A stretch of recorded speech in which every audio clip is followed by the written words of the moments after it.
राधा स्वामी नाम जो गावे सोई धरे कल कलेश सब नाश सुख पावे सब दुख हरे ऐसा नाम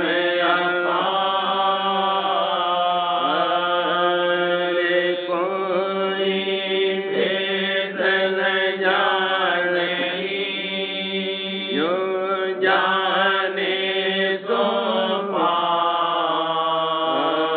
पार बाहर न जग में जनई राधा स्वामी गाय कर जन्म सुफल कर ले यही नाम निज नाम है मन अपने धर ले बैठक स्वामी अद्भुति राधा निरख निहार और न कोई रख सके शोभा गम अपार गुप्त रूप जहाँ धारिया राधा स्वामी नाम बिना में हर नहीं पावई जहाँ कोई विश्राम करूं बंदगी राधा स्वामी आगे जिन पर ताप जीव बहु जागे बारंबार करूं प्रणाम सतगुरु पदम धाम सतनाम आदि अनादि जुगादि अनाम संत करो छोड़ निज धाम आए जल नाव लगाई हमसे जीवन लिया चढ़ाई शब्द दहाया सुरत बताई करम धर्म से लिया बचाई कोटि कोटि करूं वंदना परम खरम लो राधा स्वामी मिल गए खोला भक्ति का रोत भक्ति सुनाई सबसे प्यारी वेद कर बनता है विचारी सतपुरुष चौथे पदवासा संतन वहाँ सदा मिलासा सुंदर दर्शाया गुरु तोरे बीन बजे जहाँ अचरज तोरे आगे अलख पुरुष दरबारा देखा जाए तुरत से सारा तिस रंग में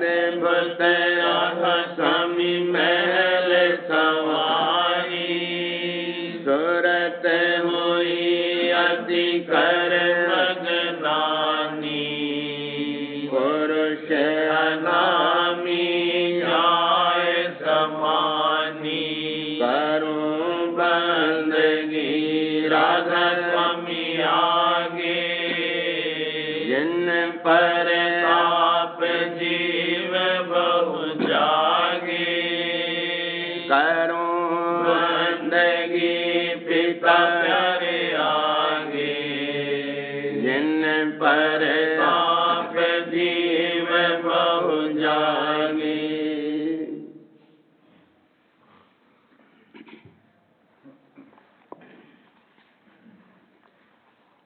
मन मारो तन को जारो, मन मारो तन को जारो, इंद्रिय रस भोग बिसारो, इंद्रिय रस भोग बिसारो, मन मारो तन को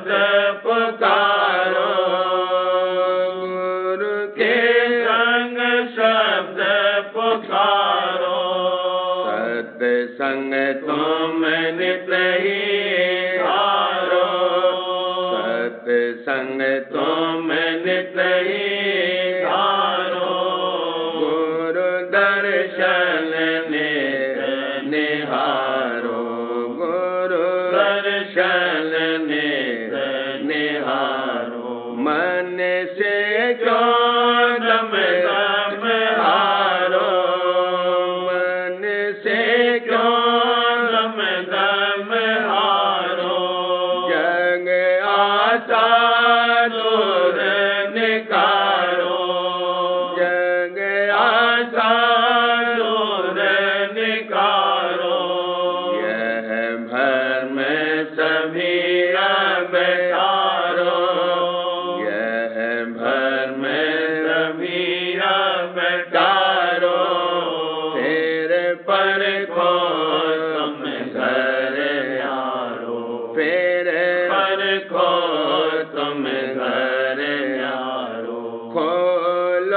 चढ़ गगन के वाड़ो, खोलो चढ़ गगन के वाड़ो, दस बैठो 10वें द्वारो, दस बैठो 10वें द्वारो, फिर महासुन होए पारो, फिर महासुन होए पारो, तहाँ देखो भंवर उजारो, तहाँ देखो भंवर उजारो, सतनाम मिला अति प्यारो, सतनाम मिला अति प्यारो, जा अलख अगम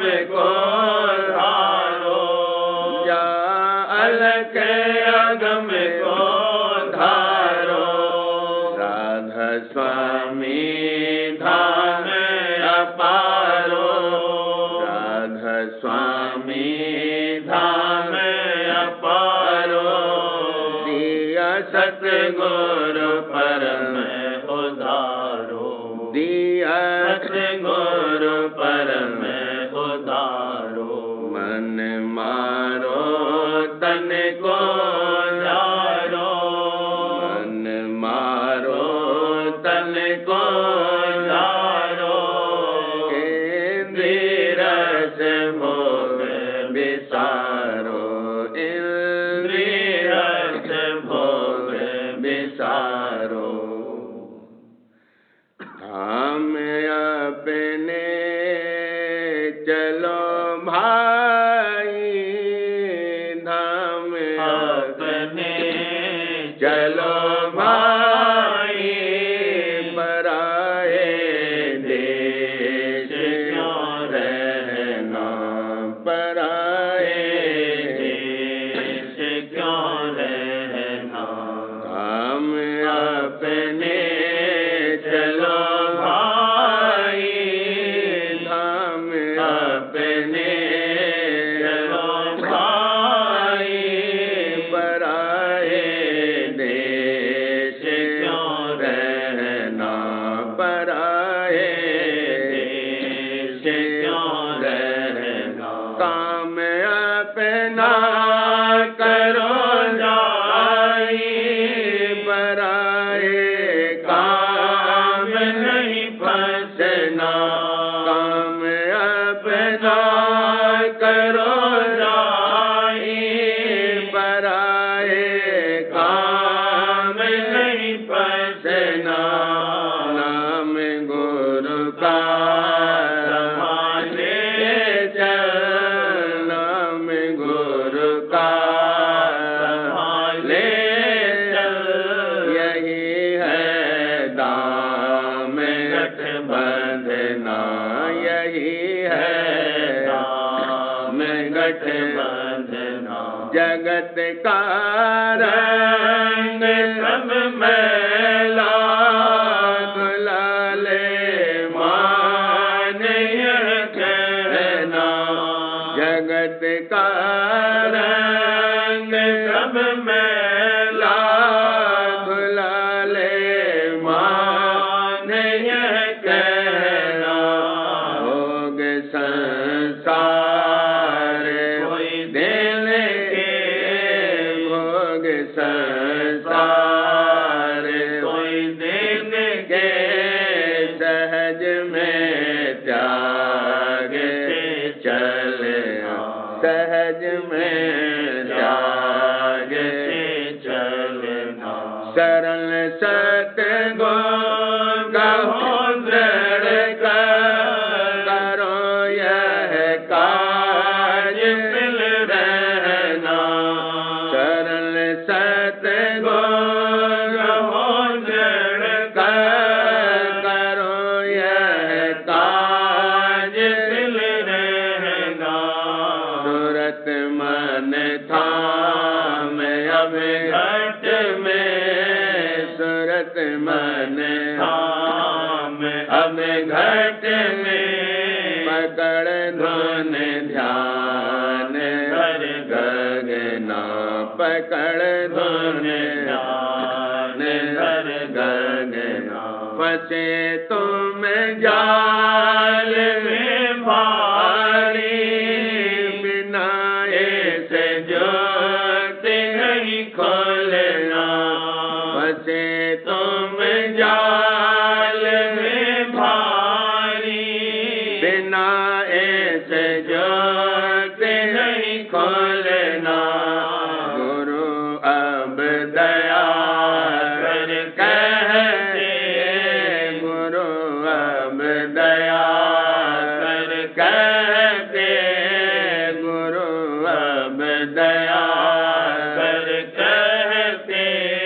मान यह बात चित धरना, मान यह बात चित धरना। भटक में क्यों उम्र खोते, कहीं नहीं ठीक तुम लगना। भटक में क्यों उम्र खोते, कहीं नहीं ठीक तुम लगना। बसो तुम आए नैनन में, बसो तुम आए नैनन में, सिमट कर एक यहाँ होना, सिमट कर एक यहाँ होना। दुई यहाँ दूर हो जावे, दृष्टि ज्योत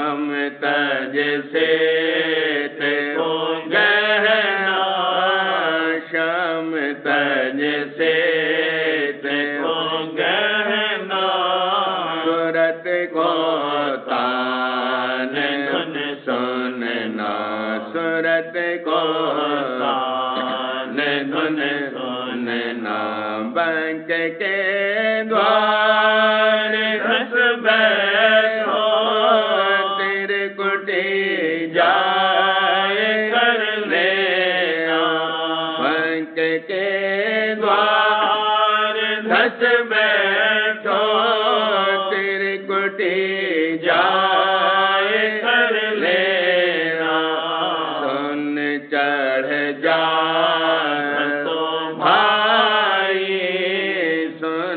चढ़ जा धसो भाई सूरत से मान करना सूरत से मान करना महासुन चाक अंधियारा वहाँ से जा गुफा बसना सुन चाक अंधियारा वहाँ से जा बसना लोक चौथे चलो सज के लोक चौथे चलो सज के गहो वहाँ जाए सुन बीना गहो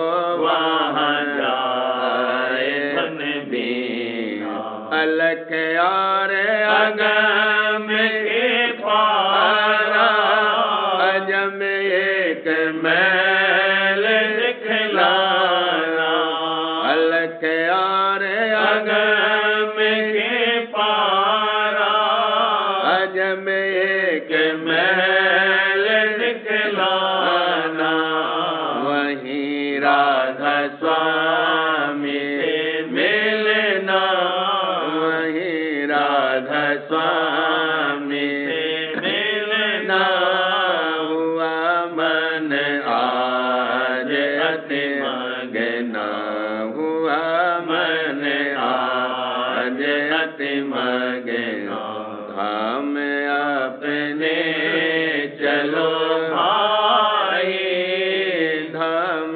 अपने चलो भाई पराए देश क्यों रहना पराए देश क्यों रहना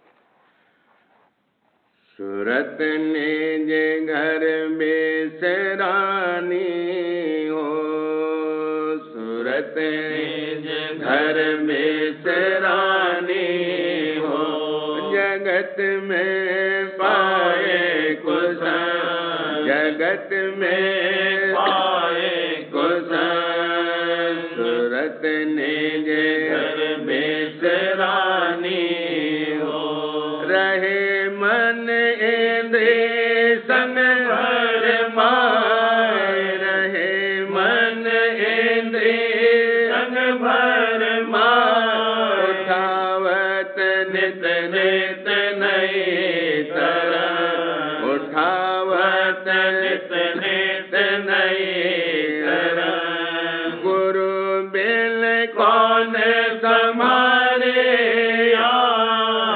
गुरु बिन कौन संभाले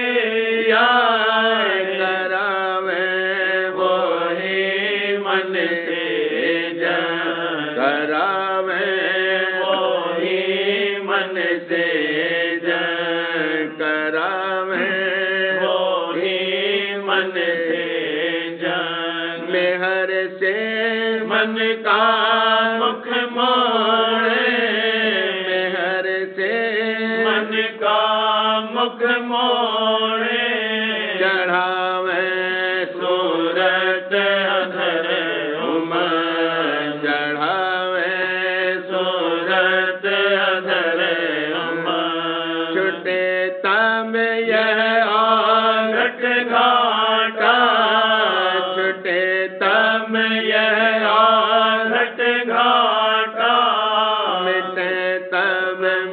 की सब ही उचन मिटे तब मन की सब ही उचन मैं हर प्यारे राधा स्वामी की पावे मैं हर प्यारे राधा स्वामी की पावे मैं हर प्यारे राधा स्वामी की पावे प्रेम का धारे अचरज प्रेम का धारे अचरज प्रेम का धारे अचरज सूरत निज घर सरानी हो जगत में पाए कुशन जगत में पाए कुशन सूरत निज घर बेसरानी हो और सखी चलो गुरु के पासा और सखी चलो गुरु के पासा भक्ति दान आज लीजिए भला भक्ति दान आज लीजिए देखो भक्ति दान आज लीजिए और सखी चलो गुरु के पासा जीव बारन सतगुरु आए जीव बारन सतगुरु आए सत्संग उनका कीजिए भला सत्संग उनका कीजिए देखो सत्संग उनका कीजिए और सखी चलो गुरु के पासा भक्ति दान आज लीजिए भला भक्ति दान आज लीजिए और सखी चलो गुरु के पासा प्रीत प्रतीत धार चरणन में प्रीत प्रतीत धार चरणन में तन मन भेट धरी जिए भला तन मन भेट धरी जिए और सखी चलो गुरु के पासा भक्ति दान आज लीजिए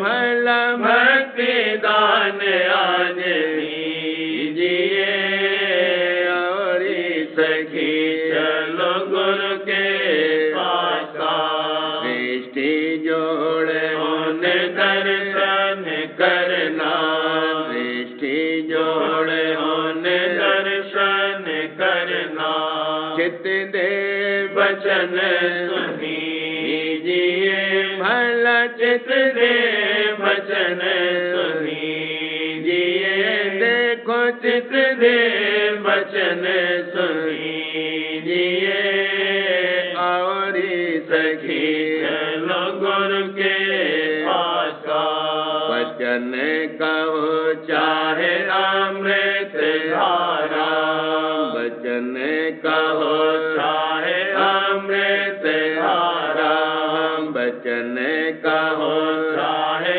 अमृत धारा उमंग उमंग घट पीजिए भला उमंग उमंग घट पीजिए देखो उमंग उमंग घट पीजिए और सखी चलो गुरु के पासा भक्ति दान आज लीजिए भला भक्ति दान आज लीजिए और सखी चलो गुरु के पासा सुन सुन बचन खिलत घाट मनुआ सुन सुन बचन खिलत घाट मनुआ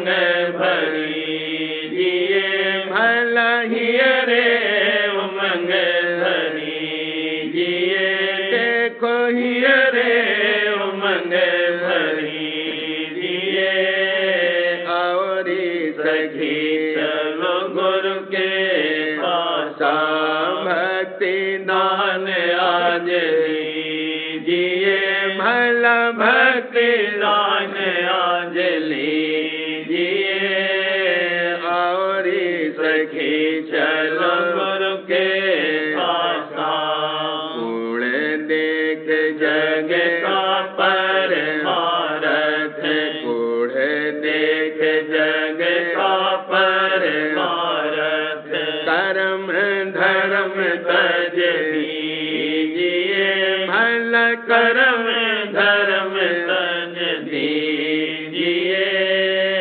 औरी सखी चलो गुरु के पासा भक्ति दान आज लीजिए भला भक्ति दान आज लीजिए औरी सखी चलो गुरु के पासा सुरत शब्द काले उपदेशा सुरत शब्द काले उपदेशा घट में बिलास करीजिए भला घट में बिलास करीजिए देखो घट में बिलास करीजिए औरी सखी चलो गुरु के पासा भक्ति दान आज लीजिए भला भक्ति दान आज लीजिए औरी सखी चलो गुरु के पासा अधर चढ़त सुत हुई मंगनानी अधर चढ़त सुत हुई मंगनानी मनुआ धुन संग भला मनुआ धुन संग रीजिए देखो मनुआ धुन संग रीजिए औरी सखी चलो गुरु के पासा भक्ति दान आज लीजिए भला भक्ति दान आज लीजिए देखो भक्ति दान आज लीजिए औरी सखी चलो गुरु के पासा भक्ति महात्म महिमा जानी भक्ति महात्म महिमा जानी हम भक्ति महात्म महिमा जानी प्रेम रंग घट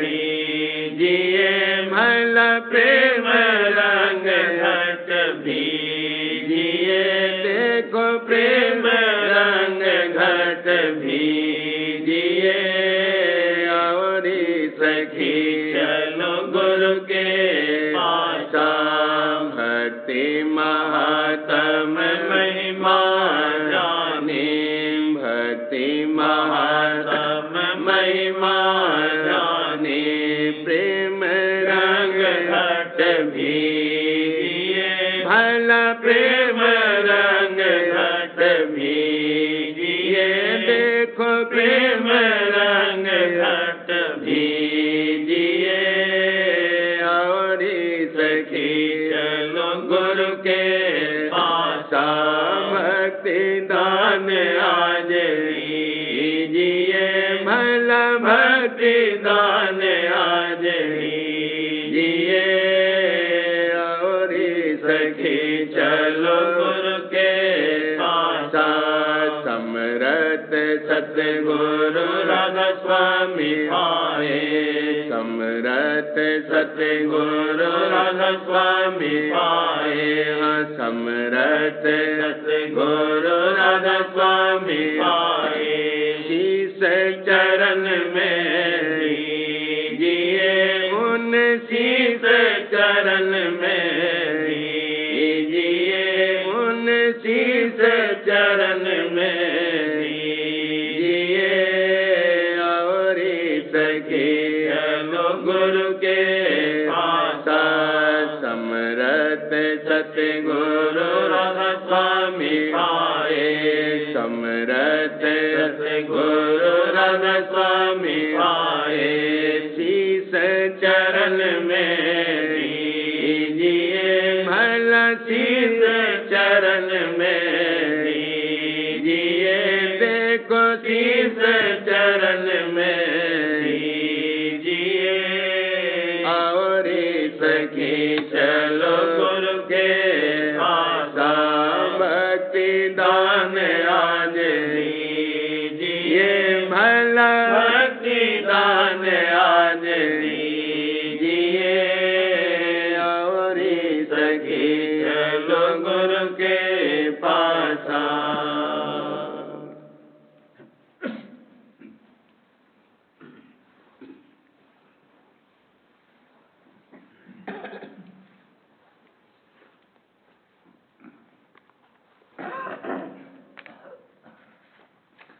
सार बचन राधा स्वामी वार्तिक भाग पहला दफा 58।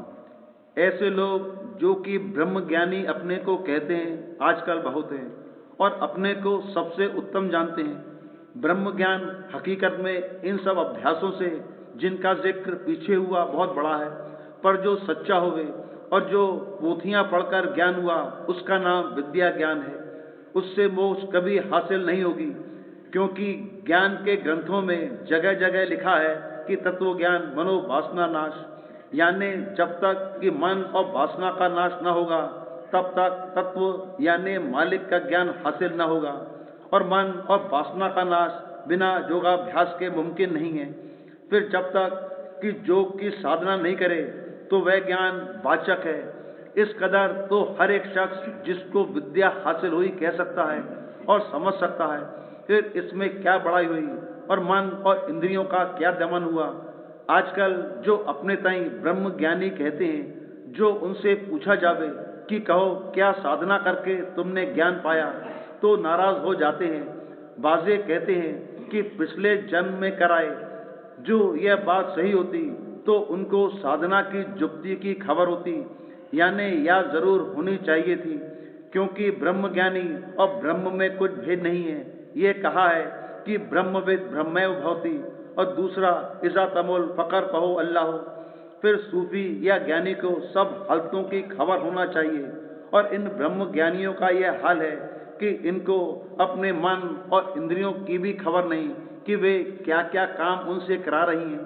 ऐसी सूरत में अपने को ज्ञानी कहना और ब्रह्म मानना यह उनकी बड़ी भूल मालूम होती है, और इसका फल वही है जो कर्मियों को मिलेगा, यानी 84 का चक्कर भोगना पड़ेगा। दफा 59।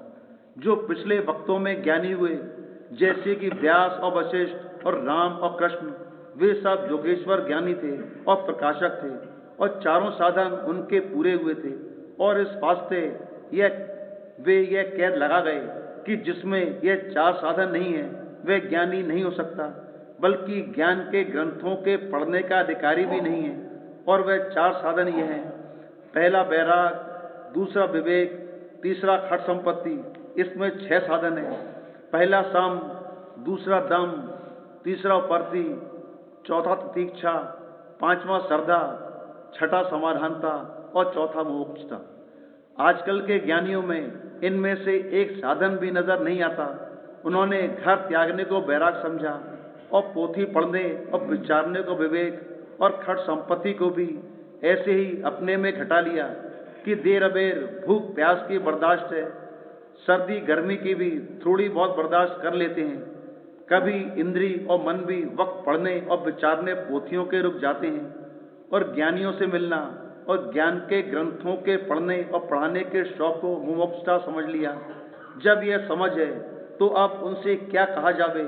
इस मूर्खता पर अफसोस आता है कि मेला और तमाशा और सैर देशांतर की और नामवरी के वास्ते भंडारे करने और झंडा खड़ा करके गोल बांधने वगैरह की, तो इनके चित्त में ऐसी लाग है कि रेल के खर्च के और भंडारे के खर्च के लिए अदना अदना गृहस्थियों के रूबरू दीन होकर और राजों और साहूकारों से रुपया लेकर जोड़ते हैं और फिर अपने तई बैरागवान कहते हैं। इससे जाहिर है कि उनको बैराग के स्वरूप और अवधि की जरा भी खबर नहीं है और पोथियां पढ़ने और पढ़ाने का शौक नित्य बढ़ता जाता है। तो आश्चर्य आता है कि यह कैसा ब्रह्मानंद इनको प्राप्त हुआ कि जिससे जरा भी मन इनका नहीं बदला। और जो पूछो तो कहते हैं कि यह काम हम उपकार के वास्ते करते हैं। यह कहना उनका साबित करता है कि उनको यह भी मालूम नहीं है कि उपकार किसका नाम है। जो कोई ज्ञानी है वह जीवों के कल्याण करने के लिए समर्थ होना चाहिए। जीवों को बंध से छुड़ाकर मोक्ष पद में पहुंचाना इसका नाम उपकार है। और विद्या पढ़ाकर लोगों को अहंकारी बनाना और खाना खिलाना और मंदिर और बाग और धर्मशाला बनाना और सदा व्रत लगाना इसका नाम उपकार नहीं है। ऐसे उपकार के वास्ते तो साहूकार और राजे पैदा किए गए हैं, न कि ब्रह्मज्ञानी। ब्रह्मज्ञानी को तो चाहिए कि जीवों को उनके मन और इंद्रियों के बंधन से छुड़ाकर उनके निस्वरूप को लखाना और उसमें पहुंचाना, ताकि आवागमन से रहित हो जावे और कष्ट और कलेश की निवृत्ति हो जावे। सो यह बेचारे क्या करें? उन्होंने अपने जीव का कल्याण तो किया ही नहीं, दूसरे का क्या कल्याण करेंगे? न मालूम क्या दुख पड़े या क्या आफत और घर की लड़ाई या झगड़े ने घेरा, या कि आलस और सुस्ती ने दबा लिया, कि घर बार छोड़ दिया और मुफ्त में खाना और कपड़ा हासिल करने और अपनी मान और बड़ाई और पुजवाने की आशा लेकर भेंट ले लिया। और जब यह बात उनको थोड़ी बहुत प्राप्त हो गई, तब अपने तई बड़ा आदमी और उत्तम पुरुष या कि खुद ब्रह्म स्वरूप मान लिया और लोगों का धन खींचना और कोठियां चलाना या रुपया जमा करके ब्याज लेना और व्यापार करना शुरू किया, ताकि और ज्यादा नामवरी पैदा करें और 10, 20, 100, 50 साधु घेर कर उन्हें खाना खिलाकर उनसे सेवा करावें और अपनी सवारी में उनको अदली बनाकर निकालें और मेलों में हाथी, घोड़े, पालकी और नालकी जमा करके और इधर उधर से निशान नक्कारे मांगकर शाही निकालें। अब गौर करने का मुकाम है कि क्या ऐसे लोग ब्रह्मज्ञानी हो सकते हैं कि जिनके मन में यह हिर्स और हविस भरी है, और जब उनकी यह ख्वाहिशें पूरी होती हैं तब महामगन होते हैं और औरों पर तान और अहंकार करते हैं और अपने तई महात्मा, पंडित और विद्यावान और महंत कहलाते हैं और गृहस्थियों से मदद लेकर एक दूसरे गोल पर अपनी रौनक और जुलूस दिखाकर मान बढ़ाई चाहते हैं। यह तो अहंकार और मान में भूल गए और मन और माया के चक्कर में ऐसे फंसे कि अब निकल नहीं सकते। और जो कोई उनको यह कसरें उनके ज्ञान की जतावे तो उससे नाराज होकर लड़ने को तैयार होते हैं और उसको अभाग और नास्तिक और सख्त और सुस्त कहते हैं। दफा 60। अब गौर करना चाहिए कि ऐसे ज्ञानियों में और तीर्थ और मूर्त पूजा करने वालों में क्या फर्क किया जावे। बल्कि यह बेहतर है कि वे अनजान हैं और समझाए से समझ सकते हैं, और वे जो ज्ञानी हैं जानबूझकर माया की तरफ मुतवज्जह होते हैं और समझाने वाले को नादान और ईर्ष्यावान कहकर उसका वचन नहीं मानते। सबब इसका यह है कि पूरा गुरु दोनों में से एक को भी नहीं मिला। जो सदगुरु मिलते तो इनसे भक्ति मार्ग की रीत से सरल शब्द योग का अभ्यास कराते, तब कैफियत आप खुल जाती। यानी पहले सफाई मन की और प्रेम प्राप्त होता और फिर स्वरूप का दर्शन इनको अंतर में मिलता और आनंद उसका आता। तब इस मृत्यु लोक के भोगों की वासना और आशा न उठाते और ऐसे रगड़ों और झगड़ों में जिसमें कि अब यह लोग फंसे मालूम होते हैं न पड़ते। दफा 61। यही हाल गृहस्थियों का, जिनको ऐसे वाचक ज्ञानियों का संग हुआ दिखलाई देता है। जबान से तो अपने तई ब्रह्म बताते हैं और बर्ताव और रहनी जो उनकी देखो तो संसारियों से कुछ कम नहीं मालूम होती है, और अपनी समझ बूझ का अहंकार दिल में ज्यादा मालूम होता है। यह अहंकार सब पापों का मूल है। जिसको अहंकार आया वही नीचे गिरा। फिर जैसे यह और जैसे इनके उस्ताद सिखाने वाले भेक और पंडित दोनों काल और कर्म और माया के चक्कर में पड़े हैं और आइंदा अपनी अपनी करनी का फल भोगेंगे। इस रीत से इनका उद्धार या मुक्ति नहीं हो सकती। दफा 62। आजकल विद्या का विस्तार बहुत है और बसब हासिल होने इल्म और अकल के बाहरमुखी पूजा हर एक को ओछी और फजूल नजर आती है, और इसमें कुछ शक भी नहीं कि वे सब नकल हैं और उनसे कुछ भी फायदा हासिल नहीं होता, मगर इनको उस उपासना और अभ्यास की जिसमें तन और मन पर दबाव और जोर पड़ता है तलाश बहुत कम है, और ना उसकी मेहनत और दिक्कत किसी को गवारा होती है।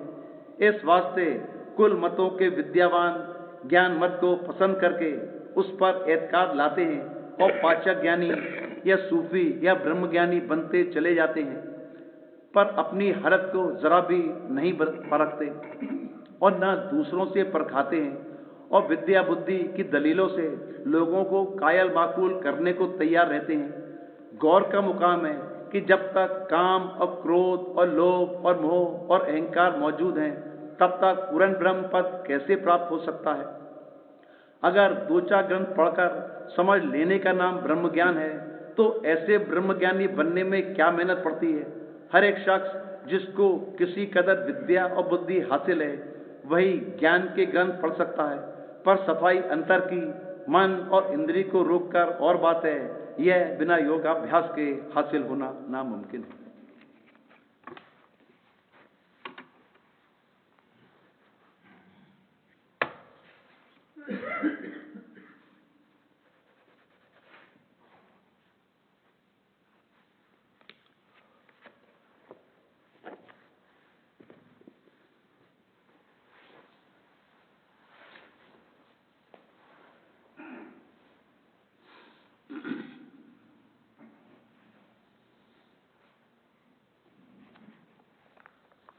वचन बाबूजी महाराज, तीसरा भाग, वचन 50। आगरा, 21 नवंबर सन 1938। सत्संगियों की ईद उस दिन होगी जब ब्रह्मांड की चोटी पर पहुंचकर सुन के पूर्णमासी के चंद्र के दर्शन होंगे। सतलोक में पहुंचकर सदा बहार और बसंत होगी।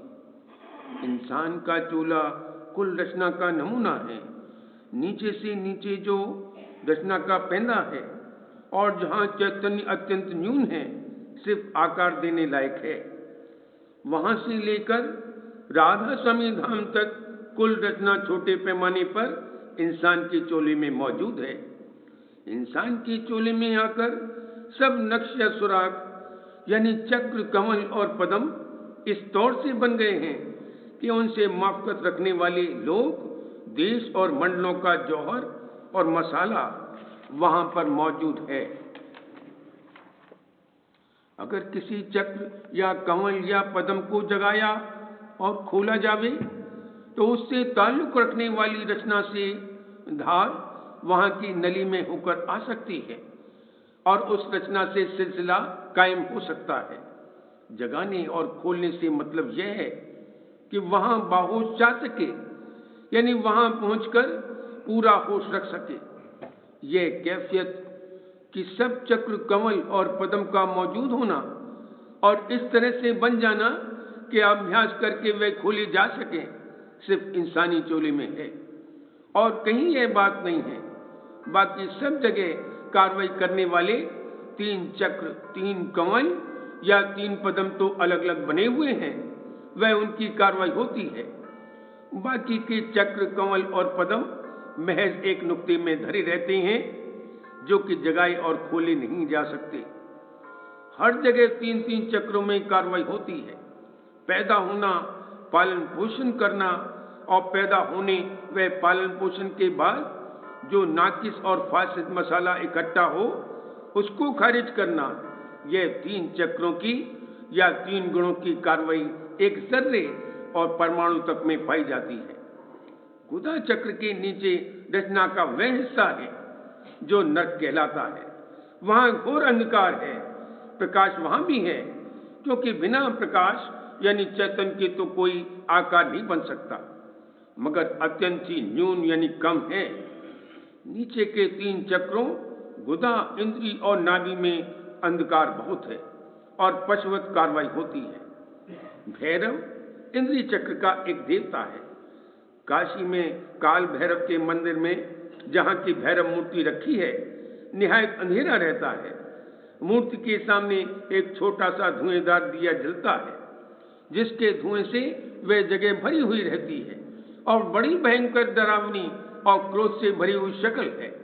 कहने का मतलब यह कि जिस कदर इन नीचे के 3 चक्रों में अंधकार है और इनके देवता जिस कदर क्रूर और भयंकर हैं, उनकी नकल जहां तक बाहर में उतारी जा सकती थी, इन लोगों ने उतारी। गो अब यह लोग पुरानी चाल और रीत के अनुसार वैसा कर रहे हैं, इनको कुछ मालूम नहीं है। मगर भैरव के मंदिर में जो अंधेरा है वह इसी से ताल्लुक रखता है। काल भैरव, भूत भैरव, आज बहुत भैरव, भैरवी और जोगनिया वगैरह हैं। जिन लोगों की रुजुआत इन नीचे के 3 चक्रों में ज्यादा है, वे लोग कमोवेश पशु हैं। गो शक्ल इंसान की है, वे अभी मनुष्य श्रेणी में नहीं शुमार किए जा सकते। हृदय चक्र पर आकर इंसान बनता है। पिंड के 6 चक्रों में अंधेरा है, नीचे के 3 में ज्यादा और ऊपर के 3 यानी हृदय, कंठ और खटम चक्र में कम। पिंड के नाके खटम चक्र पर प्रथम चांद के दर्शन होते हैं, मगर वे मानन दूज के चांद के ही हैं। इससे ऊपर प्रकाश है और जिस कदर ऊपर चलो वह बढ़ता जाता है। खटम चक्र के ऊपर से सूरज की धार बनती है। खटम चक्र के नीचे सूरज की धार नहीं है, सिर्फ उसका भास है। इसलिए पिंड के नाके तक के अभ्यासों में समेटना और खींचना है, इससे ऊपर चलना और चढ़ना है। नीचे के 3 चक्रों में से निकलकर आवे तब मनुष्य यानी नर बने, और तब इस बात का अधिकार प्राप्त हो कि वह अभ्यास कर सके कि जिससे हृदय और कंठ चक्र में से सिमटकर खटम चक्र पर पहुंचकर जोगी गति को प्राप्त हो। प्राणायाम और अष्टांग योग आदि अभ्यासों में नेति, धोती आदि क्रियाएं नीचे के 3 चक्रों की सफाई के लिए की जाती थी। नीचे के 3 चक्रों में से निकलकर हृदय चक्र पर आकर खटम चक्र पर पहुंचने तक के अरसे में तन और मन को दमन करना पड़ेगा। यानी खटम चक्र के चांद के दर्शन करने के लिए तन और मन पर शक्ति करनी पड़ेगी।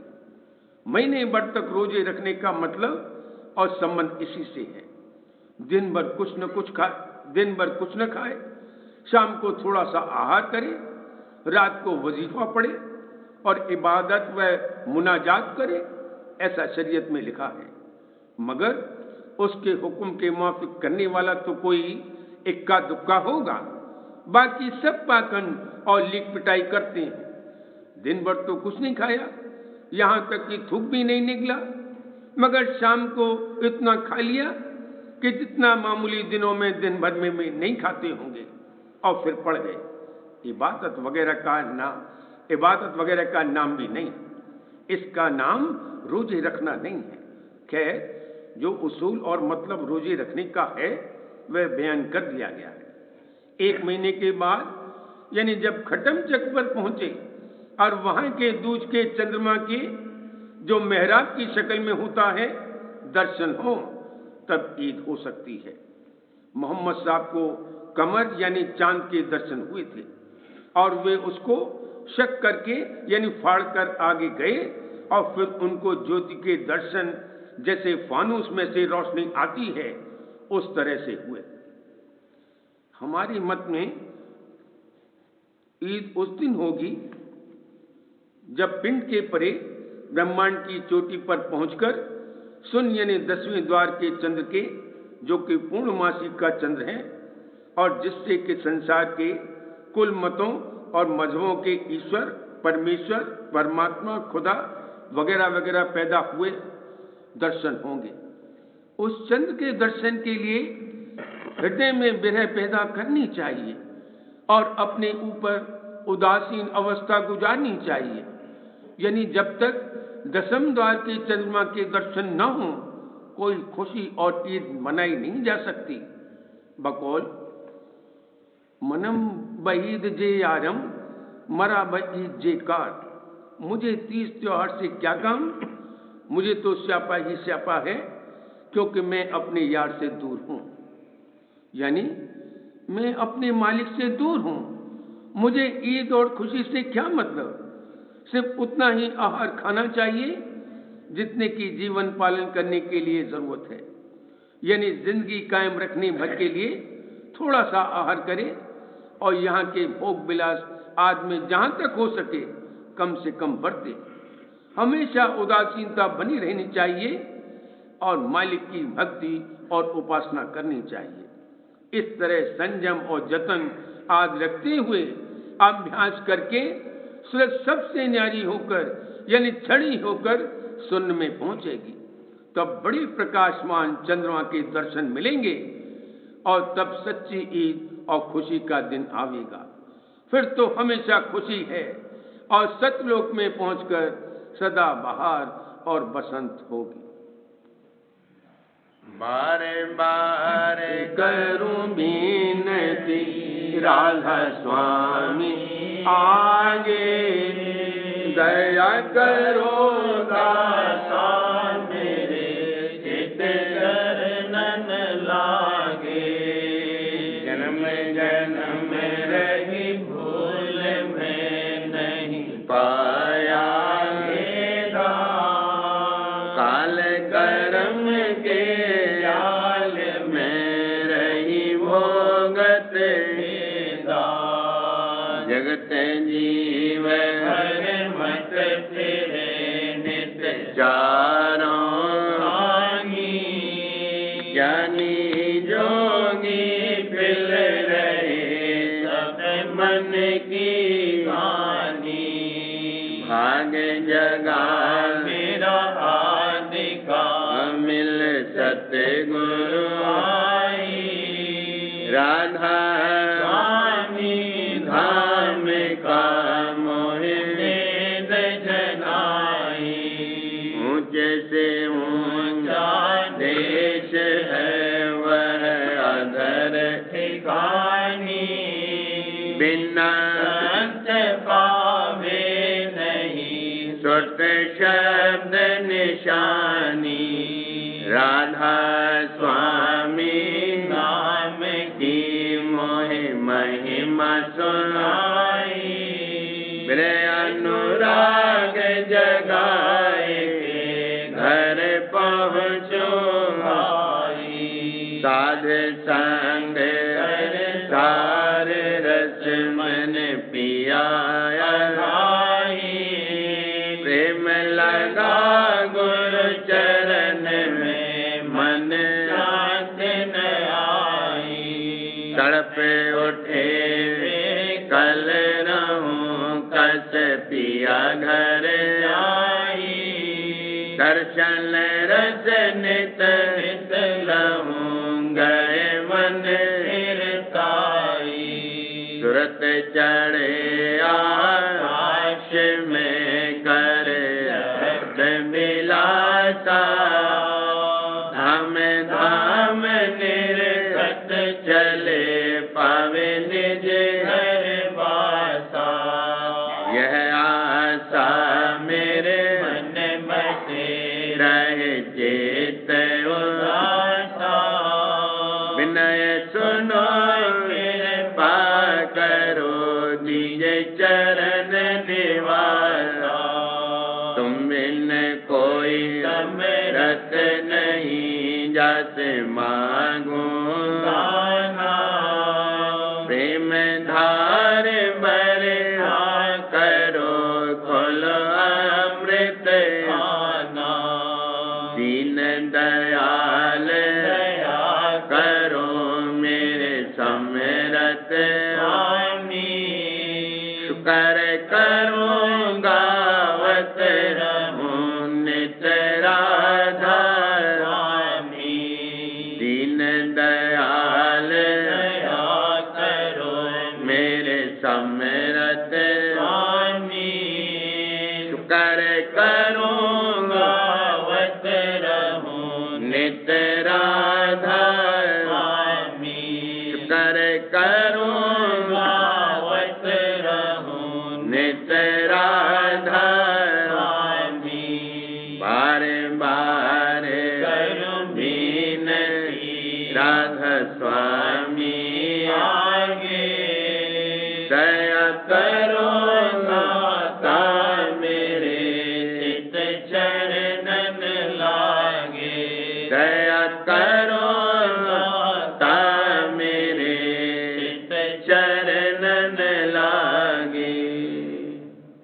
बार बार कर जोड़ कर सभी ने करूं पुकार साध संग मोह देव नित परम गुरु गाथा कृपा समरथ पुरुष आदि अनादि अपार राधा स्वामी परम पितो मैं तुम सदा आधार बार बार बल जाऊं तन मन वारूं शरण पर क्या मुखले में